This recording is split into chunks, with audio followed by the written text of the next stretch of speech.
Today we'll start because I'm going to read you a little story. It's from a book by Joan Carol Cruz, but I'll read you a little story and we'll go on from there. When she was almost 21 years old, Clelia Barbieri inspired a small group of ladies of similar religious ideals to join her in her performance of good works. They devoted their energies to the teaching of Christian doctrine, to sewing, to aiding the sick, and providing every manner of charitable assistance to those in need.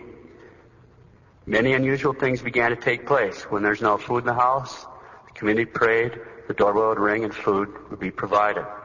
Praying to St. Francis of Paola, the patron of the group, was also effective in obtaining bread, flour, wine, and other staples.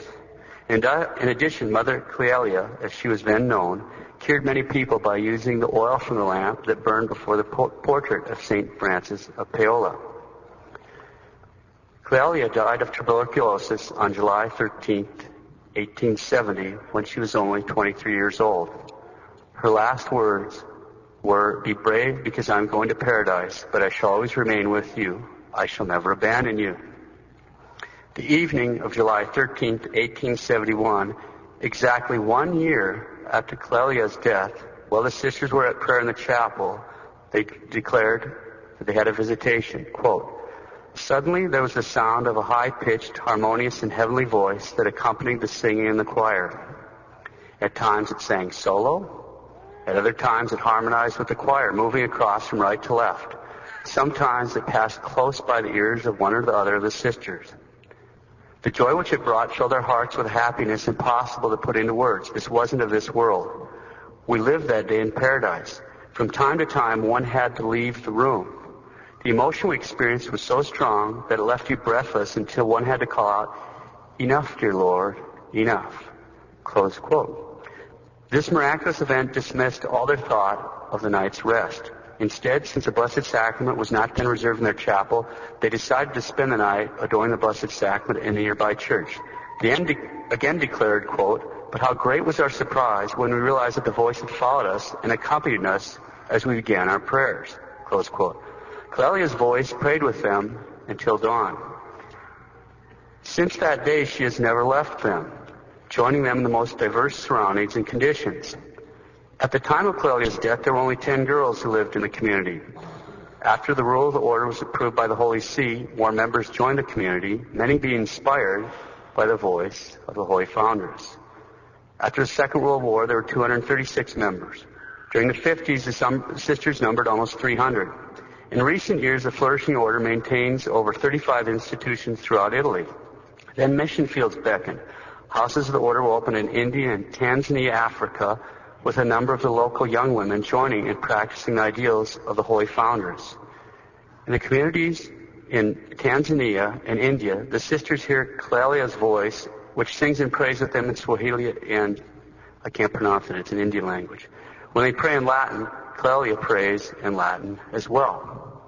The Mother Superior of the Order stated to the author in 1970, quote, "This prodigious gift stimulates us to do well, increases our faith, is a relief to the trials of life, and gives us a great desire from heaven." In a more recent letter received before the publication of this book, the Mother Provincial of the Order, Sister Silvana Magnani, confirms that the prodigy is still taking place. She writes, quote, "The voice accompanies us in our prayers, which are in Italian, and with prayers that are in diverse languages. In Tanzania, where we have a mission, the voice speaks in the language Swahili. In India, the language is Malayalam or something. Sorry.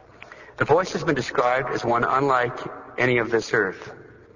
Always sweet and gentle, sometimes sad, and not only is it frequently accompanied by angelic strains, but is itself often transformed into the purest celestial music.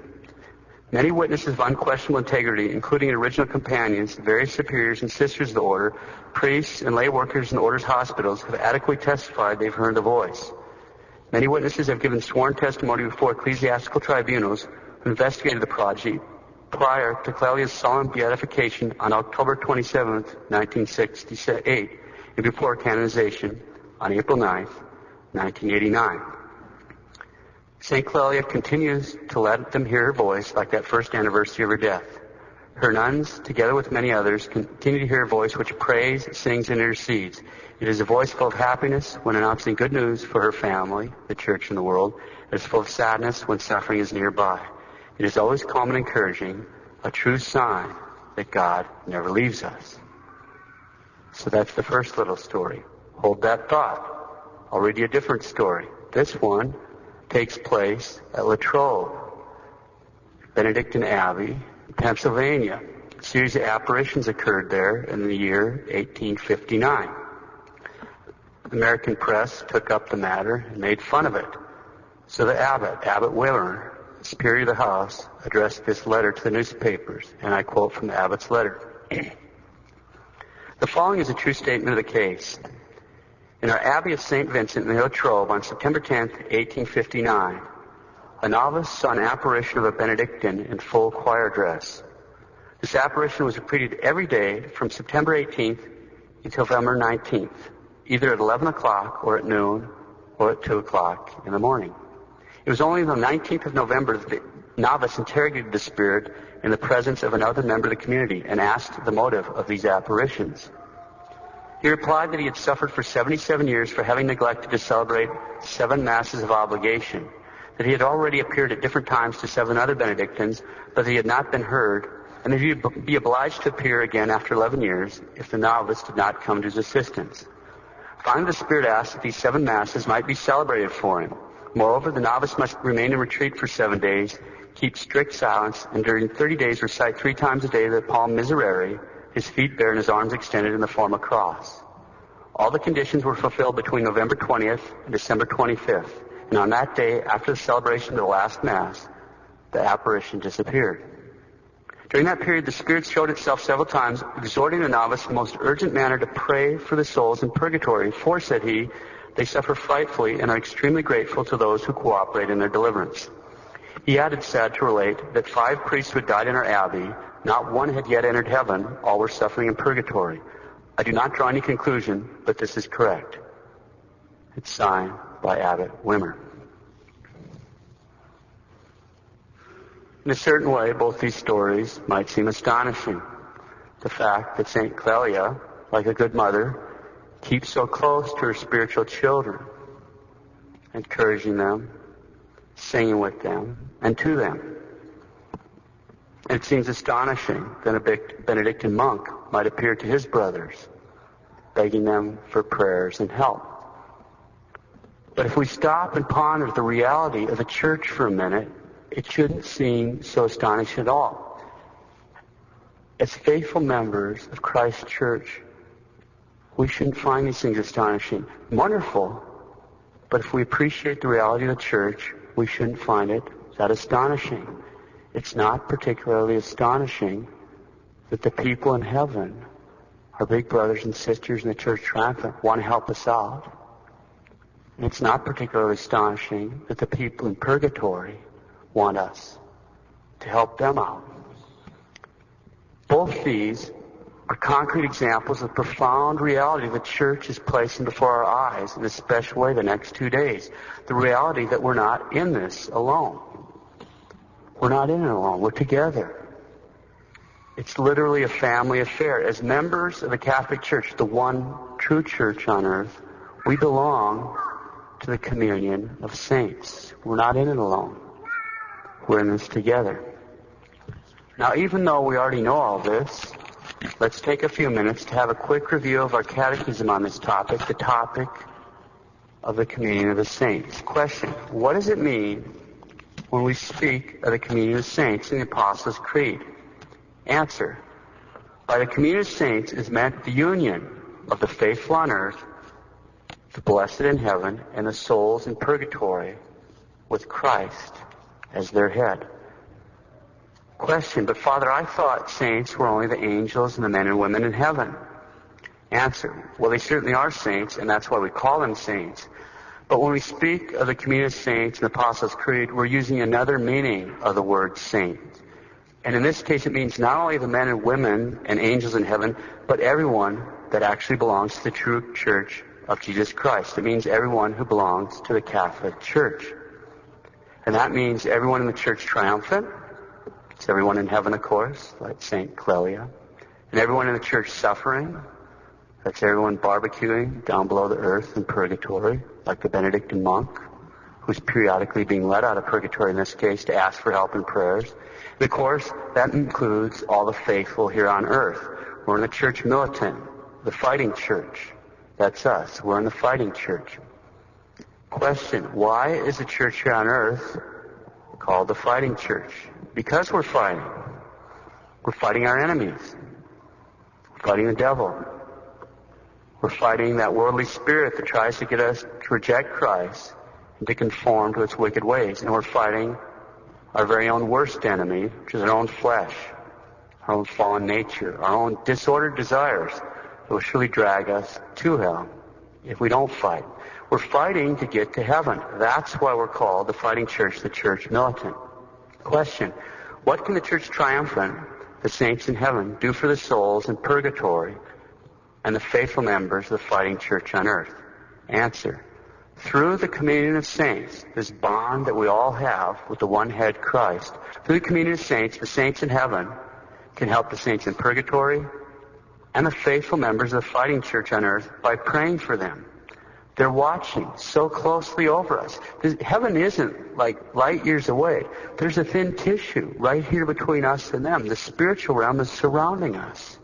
The devils are trying to attack us. The angels, our guardian angels are right here. Our patrons, they're right here. They're watching over us. That's what that singing of St. Clelia reminds us of, huh? The feast today reminds us of the truth that all those who fight under the banner of the Lord and have won are enjoying perfect, total, complete happiness in heaven for all eternity. Question, should the faithful members of the fighting church on earth, through the communion of saints, honor the saints in heaven and pray to them? That's exactly what we're doing right here and right now. That's what the relics.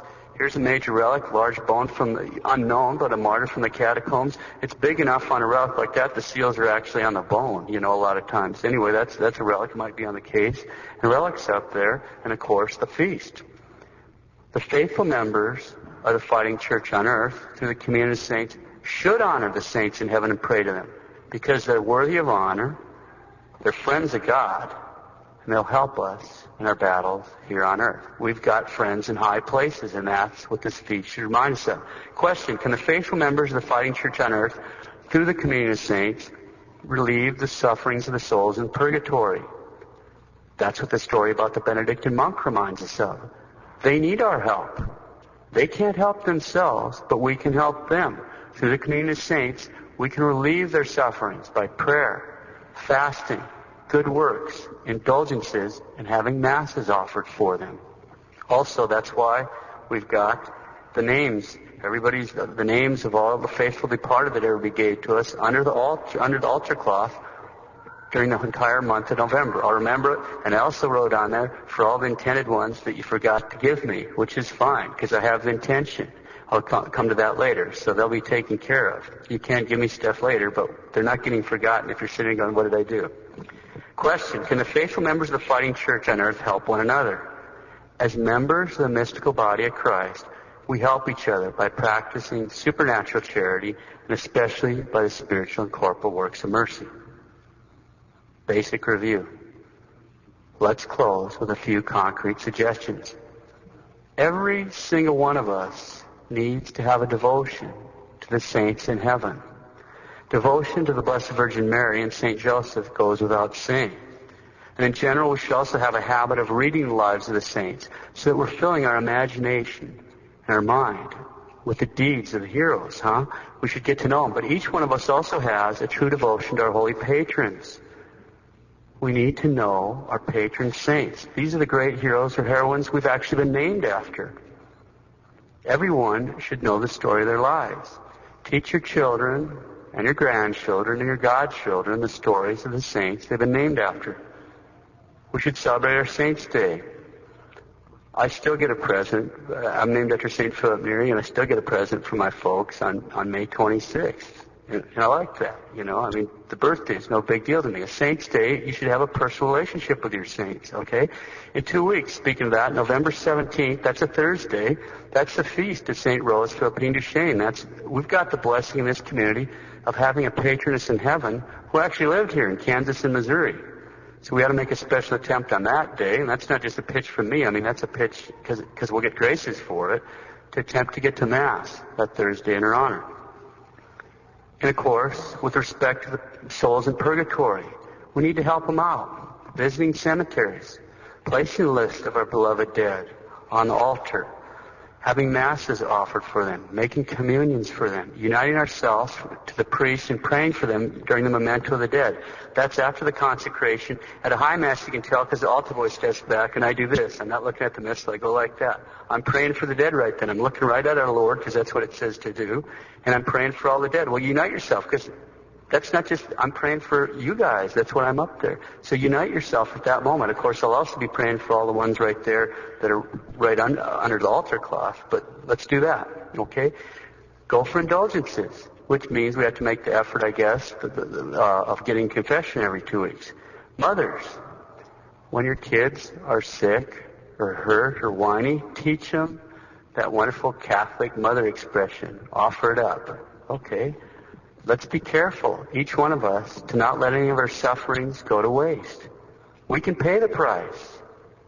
We can pay the price and get so many of our suffering brothers and sisters out of the pains of purgatory and into heaven if we just make the effort. And again, as we said earlier, if we pay the price and get someone out of purgatory into heaven, we've made friends with someone who has a personal debt to us in justice that we've helped out. That soul that went from purgatory to heaven is like a special patron or patroness. It is going to make darn sure that we don't end up where we really don't want to go. And even if we do end up in purgatory, that we get out of there pretty quick. They never sleep. There are no ingrates in heaven. We've been blessed with the greatest possible gift. We're members of the Catholic Church, the one true church. We belong to the communion of saints. We may be in the fighting branch, but we're not in it alone. We're not in it alone. It's a family affair. Let's not forget to call on our big brothers and sisters in heaven, the holy angels. Let's not forget our brothers and sisters roasting in purgatory.